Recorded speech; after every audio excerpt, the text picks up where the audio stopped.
สบายดีพี่น้องกับทักทายสบายดีสวัสดี FC ทุกคนเด้อเนาะยินดีต้อนรับเข้าสู่ช่องน้องอันพี่น้องโอ้ยฝนตกพี่น้องเอ้ยน่าเสียออกมายามมองเนาะพอดีฝนกับว่าตกครับตอนนี้อยู่ให้หน้าพี่น้องให้หน้าตีนบ้านที่แหละจะได้ว่าน้ำแกงมันสีถ่วมเลยพี่น้องมันที่เข้าไปถ่วมเพื่อนเลยว่าน้ำสิบ่ถ่วมบ่ส่งพี่น้องบ่ส่งสิบ่ถ่วมเนาะส่วนโอกาสสิถ่วมนี่มีหลายกว่าตอนนี้ว่าฝนตกมาซ้ำเห็นว่าแดดคือฝนสิบ่ตกคิดว่ามันสิบ่ถ่วมได้แหละ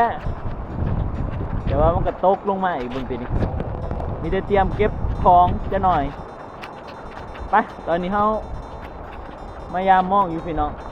เก็บของกับจังหวะมันใส่ละคันหน้า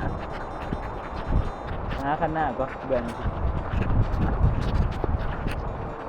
เอาสิมายามมองก่อน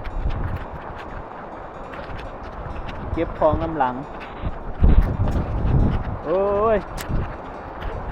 จะเป็นตกฝนก็ดี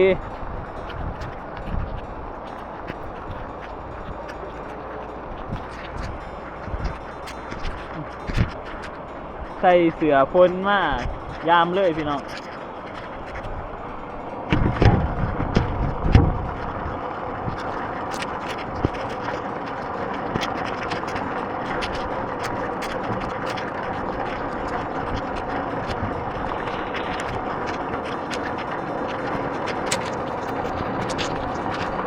ฟ้าแห้งตกแห้งพี่น้องเลย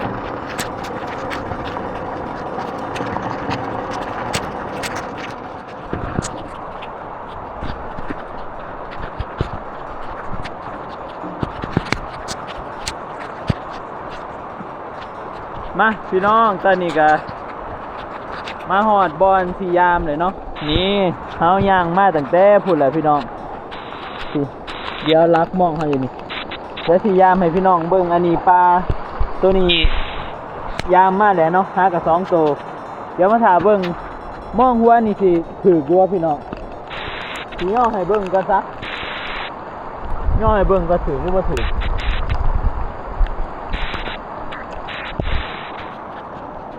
พี่น้องถืออยู่ได้ล่ะนี่คุณถืออยู่แต่มันปลาหน่อยเนาะเดี๋ยวเราสิปลดกันดอก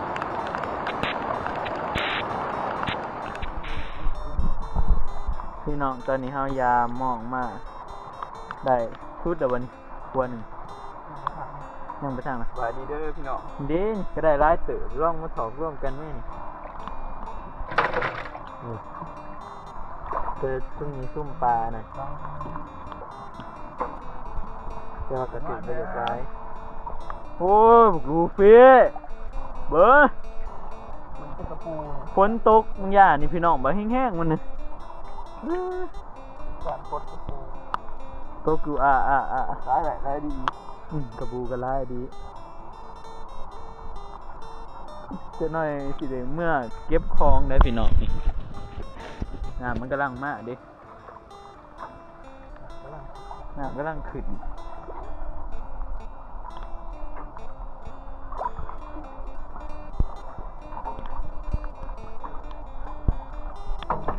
มึงเนี่ยปนิ่นหน่อยเป็น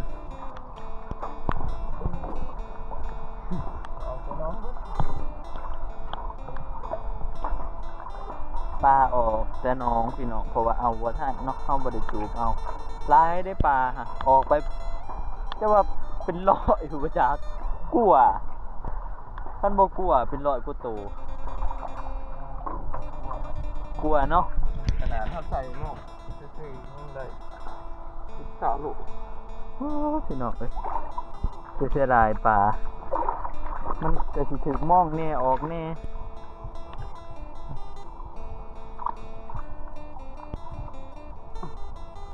วันนี้ฉันเป็นโพสดูพี่น้อง30 โพสขนาดโพสคือ10 โพสได้เลยผมเนาะหน้ามองเนาะปกติมองหลังที่ถึงดีเนาะไป นี่ปลาไหนมันปล่อยไปอยู่เหมือนเก่าเลยนะ มันก็คือส่วนอยู่ส่วนไปนี่อยู่อันนี้ กายน้องเขาจะ ปลาขาวตัวนี้คืออยู่นี่แหละพี่น้องอย่าเฮาสิยามมองเนาะยามให้มันสุดเดี๋ยวมาถามหลุนเบิ่งว่าสิได้หลายบ่ยามโซซุ่มในน้องใหญ่ท่านได้ยามบ่หรือยามไปไหน ตามไปเนี่ยมันมีแต่มีแต่ปลาอันตื่น อันนี้ โบราณปลานี่ปลาโอ้ตัวนี้คือกลัวนะคือกลัว มาเบิ่งนี่คือสิถึงแน่มาทางหยังโอ้ได้หลายเติบเลยตัวยามสุด พยายามจะเสา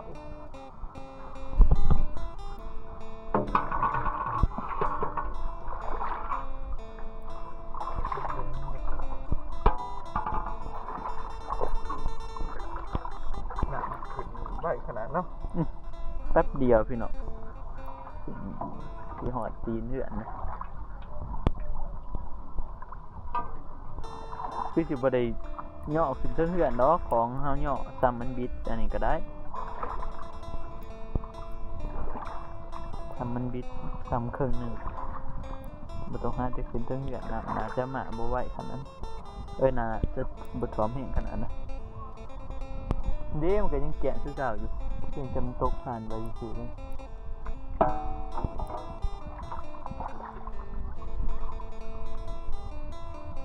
ปลาประหยัดขึ้นได้ผสมบามันน้ำขึ้นไม่ไหมนะไม่ปลาแต่แกงเนี่ยโอ้โหโถ่ เนาะเป็น ปลาปากนี่หนู คืออยู่มันซ้ำกันเบิดมีแต่โตวซ้ำกัน ปลาปากนี่หนูตัวเองน้องเลยปล่อยมันจำปะปล่อยมันเป็นคือธรรมศาสตร์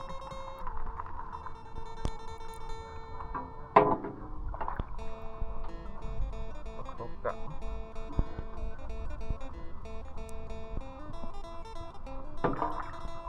มองหน่อยพดง่ายเนาะแป๊บเนาะโอ้จริง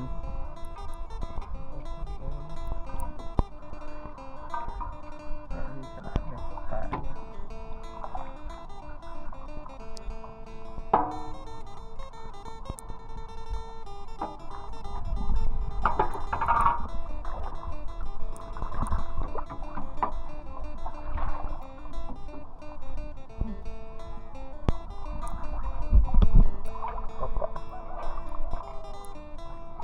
มาจากน้อง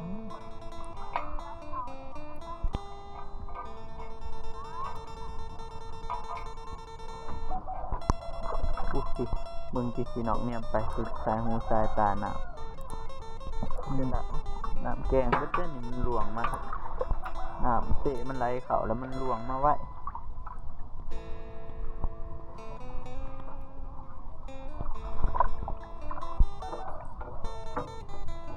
ทุกหน่อยนี่หลวงกันจนน้ำเตะน้ำแกง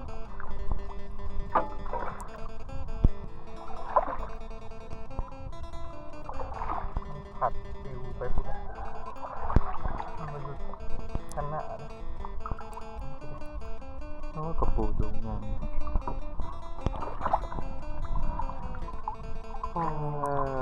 ว้าวถือเป็นจุก กัด กัดปลา ลูฟี่ตายมองกอขาอยู่ดุ่มถูก เซ็ตบานนี้ จะแม่งซอเฮ้ยอิหยัง มองกอเพิ่น เบิ้งวะทางนี้ไปทางนากูเกียร์ไป เกาะอีหยังมันนั่นไปทางนี้ให้ไปทางนี้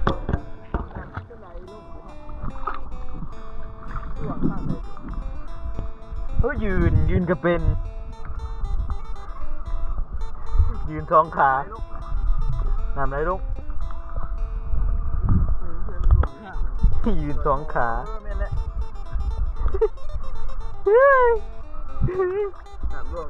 ไปทาง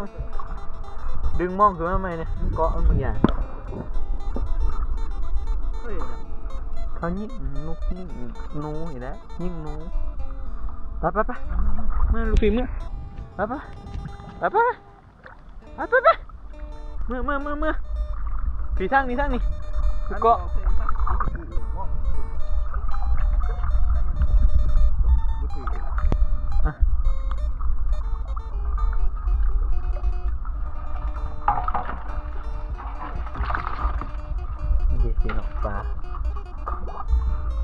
ยังหมูเมื่อนี่เกือบเด็กกับสาบขวมไปทางนี้เมื่อพี่น้องเอาแล้ว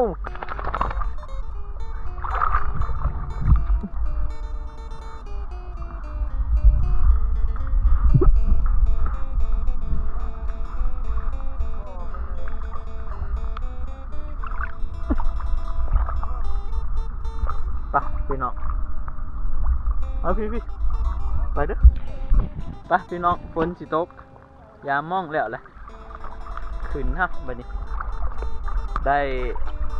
บ่ลายพี่น้องที่ยังว่ามันบ่ถือบ่ได้ถือปลาในหนองเนี่ยถือปลาในหนองน้ำถือปลาเค็ง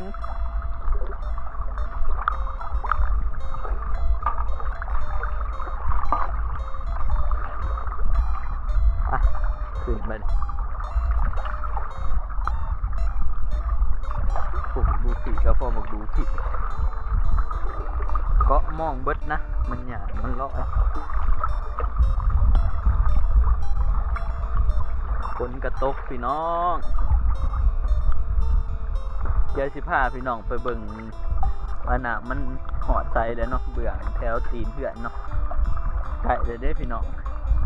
ไก่สิถ่วมไปเลยเนาะมันจะเข่าทางตีนบ้านได้ป่ะนี่เข่าทางนี่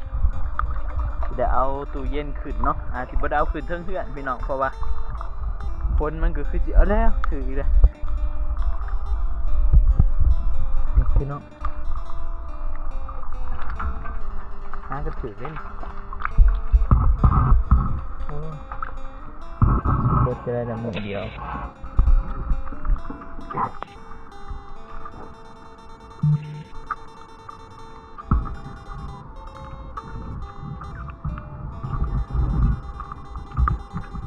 ปลาก็คือมันโคตรหมดเลยมือเดียว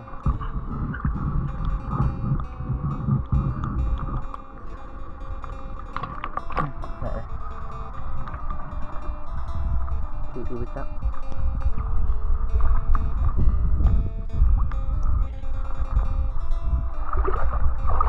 ปะกูขึ้นทางนี้ซะ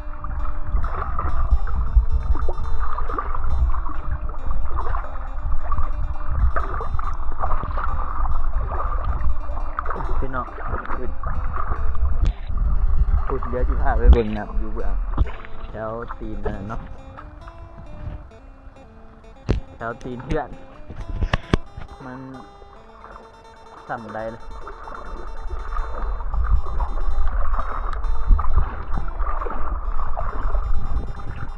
ลายเลยได้พี่น้องพอเก็บเครื่องเลยสั่นคันมันตกอยู่เข้ากับเบิ่งคนน้ำเนาะคันลำพังแค่น้ำอันนี้น้ำเซ่มันกะของบ่ลายนี่ที่ลายกะความแห้งแหละน้ำฝนถูกแต่ฝนตกนักแถวเขียดเท่าเป็นสิ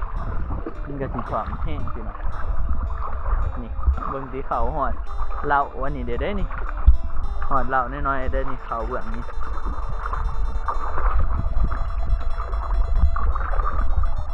ดูสิพี่น้องเดี๋ยวดิเขาทางนี้เนาะน้ำมันจะแบบบอลนี่มันต่ำดิ น้ำมันจะคอยไหลเขาเด้พูนหอดขี้ไผ่ประแมงได้จังหน่อย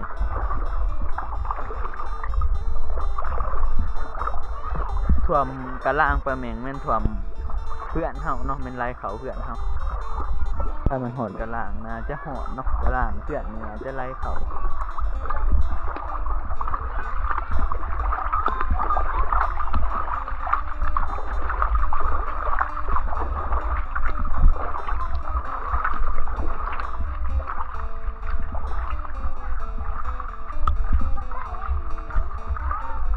สุดพี่เนาะ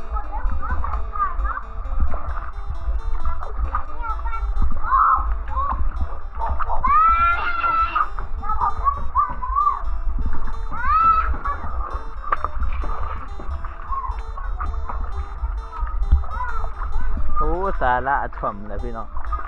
เครื่องสาระ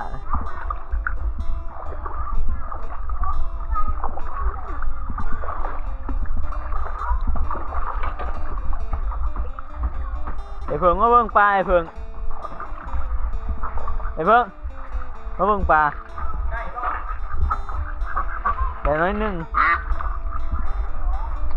นี่โอ้ยอันนี้เป็ด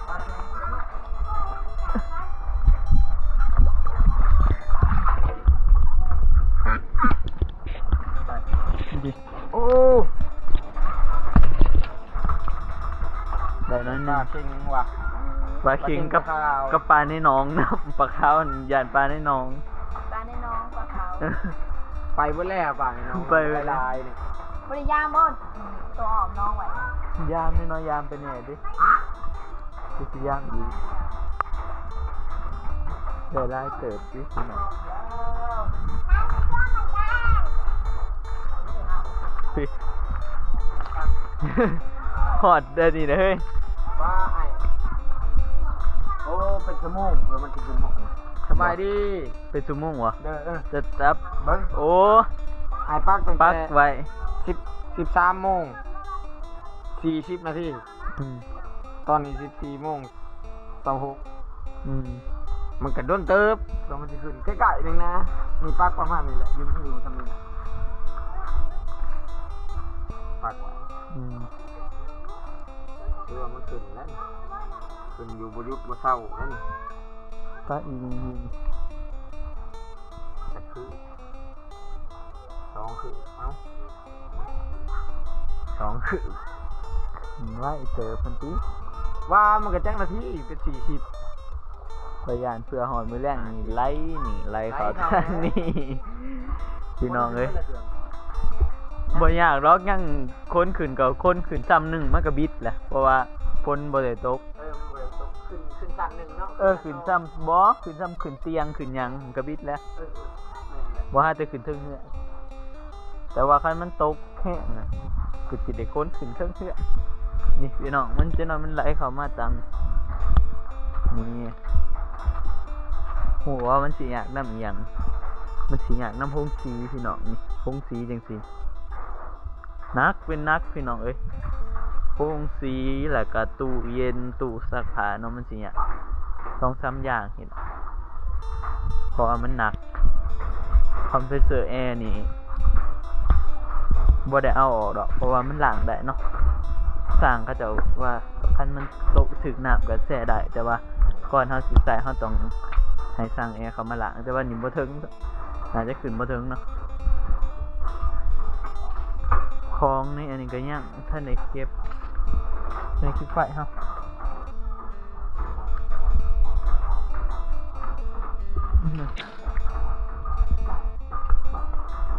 เนี่ยพี่น้องของเฮาท่านได้เก็บเนาะมันเริ่มขึ้นมาเลยเล็กน้อยเนาะตู้เย็นก็เอาขึ้นนี่ก้อนนี่ขึ้นบอนนี่นี่ก็น่าจะบิด อะไรค่ะไม่ยืนเหรอบ างทีก็เอาขึ้นเตียงก่อนเอาขึ้นไปที่ระดับเพราะว่าฝนบ่ตกเด้เขาว่าฝนมื้ออื่นมันก็เช้าวันที่21ถ้ามันตกแห้งเฮาก็เบิ่งหั่นแหละพี่น้องเบิ่งก็ฮอดจังว่าเฮาก็ค้นขึ้น คนขึ้นเครื่องซ้ำมันหรือว่าคนขึ้นเครื่องเพื่อนเลยบ่ตู้เย็นเลย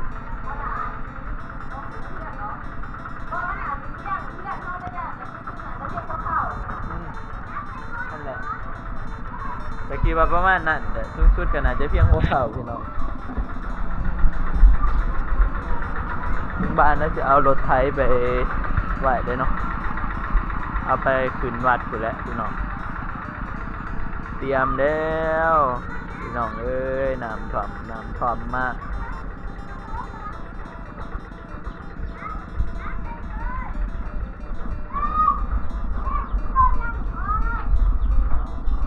ไปพี่น้องเดี๋ยวเราสิพาไปเบิ่งน้ำเสเนาะพาไปเบิ่งน้ำเสว่ามันขึ้นแห้งซ้ำใดล่ะน้ำเสก็น่าจะซ้ำเก่าพี่น้องน่าจะขึ้นบ่แห้งเนาะคือที่เราอัปเดตไปแต่ว่าที่มันขึ้นก็คือน้ำแกงขึ้นตามเพื่อนตามหยังจังซี่เนาะขึ้นตามมันนี่ไปพี่น้อง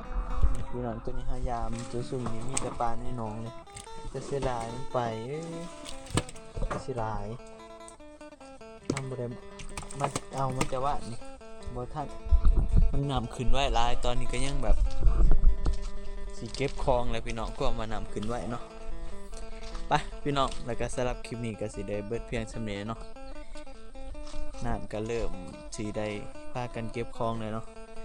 ตอนนี้เราก็พยายามมองกับน้อยๆเดี๋ยวสำหรับคลิปนี้ก็สิได้ขอตัวลาไปก่อนแล้วเด้อพี่น้องเอ้ยเดี๋ยวเอาไว้พอกันในคลิปหน้าเนาะเดี๋ยวมาอัปเดตนำให้เบิ่งอีกทีเนาะกันว่าได้เก็บของมันถ่วมกันดิไปพอกันในคลิปหน้าพี่น้องขอตัวลาไปก่อนขอกล่าวคำว่าสบายดีบ๊ายบาย